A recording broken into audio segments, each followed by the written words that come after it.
Brasil, um dos maiores países do mundo, a sétima economia,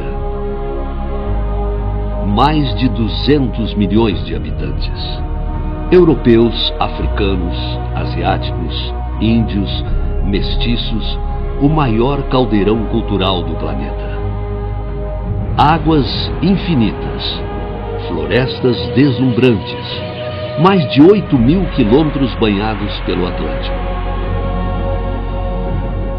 Uma das maiores taxas de produtividade agrícola e pecuária do planeta. Uma produção gigante. Rico em minérios. Indústria de base, de transformação, grande comércio interno e com o mundo, empresários e trabalhadores com dinamismo invejável. Uma potência. Então, por que o Brasil está em crise? O Brasil está em crise porque, ao contrário dos brasileiros que fazem a sua parte, o governo não faz a dele. O governo não tem um plano para o país. Este governo não avançou com a infraestrutura. Não criou uma política industrial. Em 13 anos, não fez nenhuma das reformas estruturais que a sociedade exige e nunca olhou a educação como um pilar do desenvolvimento, e nem a ciência e tecnologia. Que resultados podemos esperar de um governo assim? Falta de visão estratégica, medidas equivocadas, mentiras eleitoreiras, um erro após o outro. E a crise transformou nossos sonhos em pesadelo. O Brasil vive uma recessão como só vista em 1931. A dívida pública explodiu. São 2.680 bilhões de reais. E agora a inflação saiu do controle. Um dos motivos da crise atual foi o governo errar tão feio na política energética. Numa manobra eleitoreira, o governo reduziu as tarifas e represou preços, desorganizando a economia. As empresas do setor tiveram que parar de investir, mas não foi só isso. Elas pararam de investir e amargaram um prejuízo de 20 bilhões de reais. E para cobrir esse rombo, sua conta de luz aumentou mais de 50%. E o gás e a gasolina também aumentaram. Para completar esse quadro crítico, o governo apela para o aumento de juros. Juros. O povo acha ruim e os bancos adoram. Só em 2014 o Brasil pagou 311 bilhões de reais de juros. E em 2015 a previsão é pagar R$500 bilhão. Um desperdício que poderia custear os próximos 18 anos do Bolsa Família. Gente, isto é um governo de esquerda? Com esta política, só os bancos ganham. A indústria diminui a produção. Caem as vendas no comércio. A economia trava e a crise aumenta. E aí começa o maior pesadelo dos trabalhadores: o desemprego. Só neste ano a crise fechou mais de 1 milhão de empregos com carteira assinada. Infelizmente, a recessão está aí. E em 2016, o desemprego vai continuar. E o governo ainda quer criar mais impostos, sem fazer as reformas estruturais que o país tanto precisa, ameaçando os pilares da estabilidade econômica. O Brasil está em crise porque o governo não se preparou para garantir assistência básica aos brasileiros. O percentual do orçamento investido pelo governo federal na saúde caiu drasticamente. De 52,8% em 2002 para apenas 42,8% neste ano. O resultado é visto no descalabro em postos e hospitais, pois os municípios deixaram de receber repasses do governo federal. Até programas como Farmácia Popular serão atingidos. O Brasil também está em crise porque a pátria educadora é só um slogan de propaganda na TV.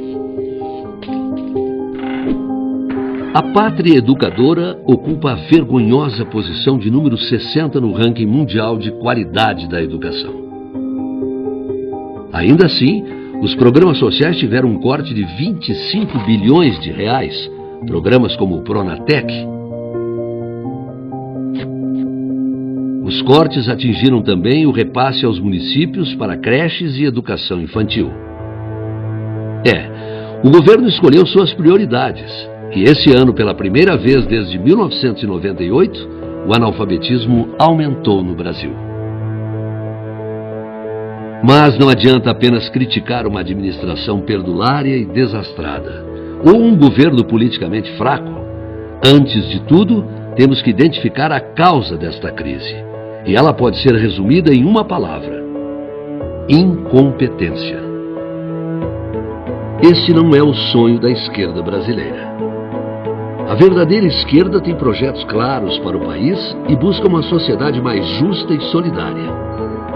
É preciso determinação e coragem para implantar um projeto de desenvolvimento sustentável com base na educação de qualidade e em tempo integral, com investimento contínuo de infraestrutura em tecnologia de ponta, na economia criativa e em políticas sociais de Estado. Tudo isso articuladamente com novas políticas industrial e econômica para valorizar o trabalho e a produção.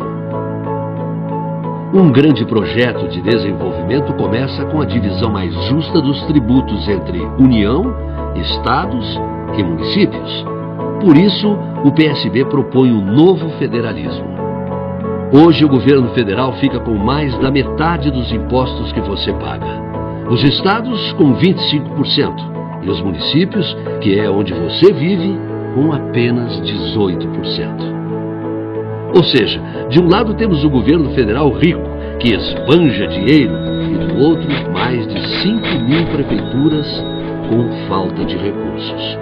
Os prefeitos não podem mais ser tratados como despachantes, chegar em Brasília com o pires na mão. E é onde você vive, na sua cidade, que deveria ser aplicada a maior parte dos seus impostos. Educação, saúde, segurança, transportes. Mas você sabe que não é bem assim. O governo federal nunca devolve o suficiente para os estados e municípios. Por isso o PSB propõe o novo federalismo. Menos dinheiro no ralo do governo federal e mais recursos aplicados diretamente aí, na sua cidade, no seu estado. O país tem perdido muito dinheiro com a corrupção. Ela atingiu em cheio a empresa mais querida dos brasileiros, a Petrobras, que já foi uma das maiores do mundo. E a corrupção não poupou outros setores do governo. Felizmente, os órgãos de controle estão fiscalizando e punindo com rigor. E o cidadão comum também pode e deve fiscalizar governos e orçamentos públicos. É para isso que existe a Lei da Transparência. Você entra no site psb40.org.br e se informa sobre como pode verificar e denunciar todo e qualquer ato de má gestão ou corrupção dos governos, legislativos e judiciário. Esta lei foi criada pelo Partido Socialista Brasileiro, por iniciativa do senador João Capiperini, e é o maior e melhor instrumento de fiscalização da sociedade brasileira. Aí no site você pode conhecer os movimentos sociais do PSB.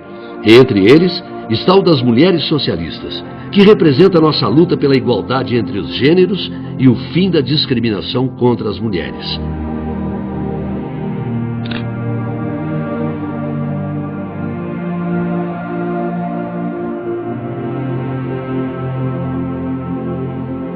O Partido Socialista Brasileiro tem orgulho da sua história e confia nos ideais defendidos por grandes homens como João Mangabeira, Miguel Larraz e Eduardo Campos.